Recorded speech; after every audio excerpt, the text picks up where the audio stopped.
Hello everyone and welcome back to Meeple Leaf Reviews. I'm Jeffrey. And I'm Jacob. And today we're going to be doing another episode of Before and After, where we take a look at a game before and after our very first play of the game. And give you our first impressions. So today we're going to be taking a look at Star Wars Risk from Hasbro Games. And Disney. So Jacob, how did this game end up here at our table? Well, it's kind of a reprint or a ripoff of Queen's Gambit. And yeah, I thought that sounded interesting. There's been lots of hype about Queen's Gambit. Lots of people saying, you know, this is an amazing game. Yeah. So I was interested by this when I heard about this coming out and just thought I'd give it a try. We'll see what happens. So it's an asymmetrical game. One player takes control of the Empire, the other one the Rebels. And you're fighting 3 different battles at once. Yeah. Trying to destroy the shields to bring down the Death Star, Luke and Darth Vader battling it out, and some ships fighting on the main board. Yeah. So it's also programmed orders. Yeah, that's right. Play down cards and then you each reveal and then carry out the different orders. And each card has like multiple choices. So as the battle is shifting and changing, you might change what you were planning to do originally by choosing a different order on that particular card. Yeah. So I think it's going to be pretty easy to pick up. Yeah. And I think it's probably going to be a game I'll probably have fun playing. I'm not thinking it's going to be the greatest game ever, but I think it'll be something that I'll enjoy. Yeah, my expectations are just kind of mid-level range. I think it will be fast and easy. It's just 2-player. Something that might be able to hit the table a lot just because it's so easy to play. Yeah. The only kind of qualms I have about it are that there are kind of base static values for how many dice you roll depending on the ship you're using and the defenses of each ship. And there's all these kind of different dice values and defense values that aren't printed in like a reference sheet. So there are reference sheets online that you can open up and it has like all the statistics of what you do, which will make it a little bit easier, but the game didn't come with the game didn't come with anything. Yeah. All right, well, let's give it a play and then we'll come back and see what we think. All right.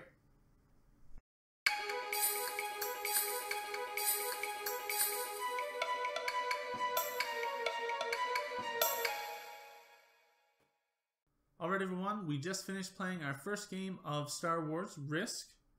How did it go for you, Jake? I had a really good time. Yeah. I had a lot of fun playing this game. It was nice and quick. You know, we finished in, what, 35 minutes, 40 minutes? Yeah. And I could definitely see that as the more you play this game, just the quicker it's going to go. Yeah, I think you could get under 30 minutes per game easy. Yeah, and it was really enjoyable. I really enjoyed it. I played it as the Rebels. And I came down, I had 1 ship left with no shields on the Death Star, and I lost. I just couldn't close the deal. Yeah. TIE fighters are just like swarming everything. Everywhere. Couldn't get in close enough. Yeah. So let's just talk about the art and components. Sure. What do you think? The components, well, the artwork, first of all, is decent. It's okay. They have some stills from the movie put on the board and stuff. Yeah, the components are low quality. Yeah. The little chits are one-sided and really flimsy kind of plastic, or not plastic, cardboard.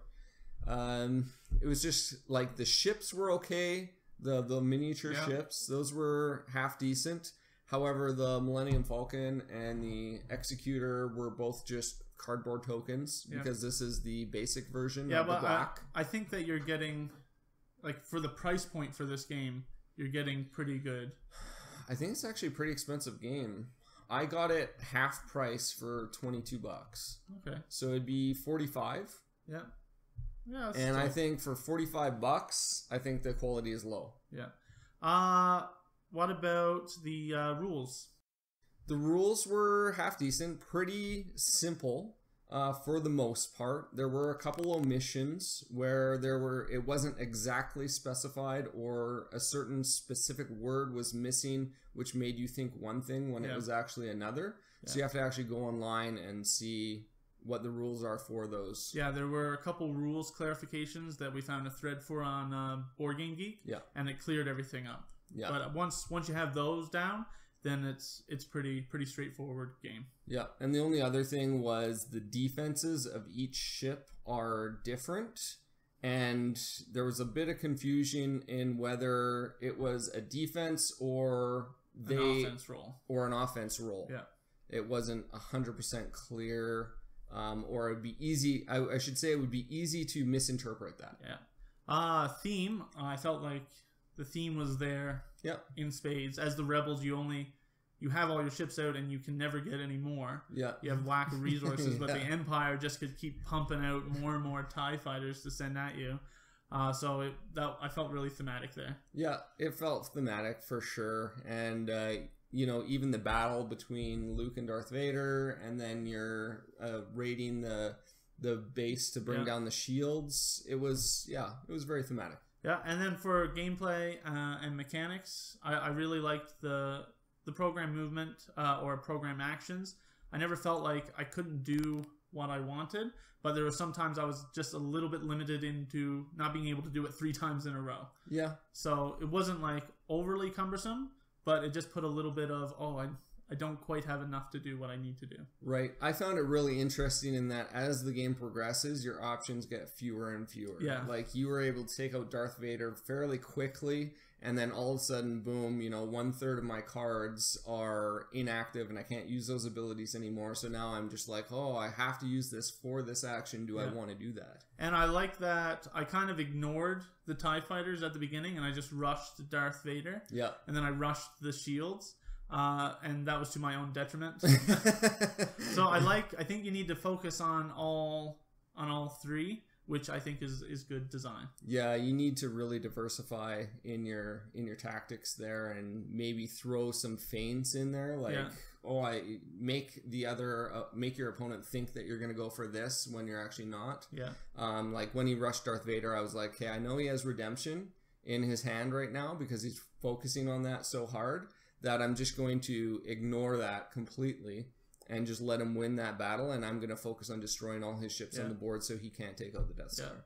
Yeah, so it was really fun. I really enjoyed it, so much so that I think I'll even probably pick up the black box edition, right, with the upgraded components. That would be cool. Yeah. So so yeah, it's definitely a game I would recommend. It's going to be a quick, nice, fun game to get to the table. Yeah, and I would recommend it as well. It's nice and easy, pretty much family weight. Yeah.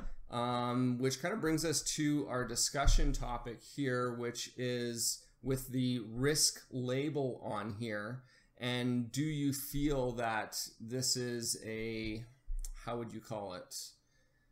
It's labeled as a risk game, but I think at most only 1/3 of the game really has any resemblance to risk. So do you think it's right that they put the risk label on it when it's clearly not a traditional risk game? And I can kind of see both sides. I think it's good because it probably got it into more people's hands. Yeah. So it helped promote the game. But if you were, I really want a risk game, and you went and bought this one, well, you're not getting a risk game. Yeah, from a marketing standpoint, I think it was smart. Yeah. It was a wise choice. Do I agree with it? I don't really like it. Yeah. But again, like you were saying, it's getting it into the hands of people who maybe wouldn't normally be playing these games. The other thing is, on the front of the box, you have Kylo Ren here, and he has nothing to do with this whole storyline. Yeah, no, this is the final moments of he didn't even exist at this point in time, and he's on the front of the box? Like, that's pretty shallow. Marketing. All right, well, let us know what you think of the name of the game, and put it in the comments below. Looking forward to seeing what you have to say. See you guys next time.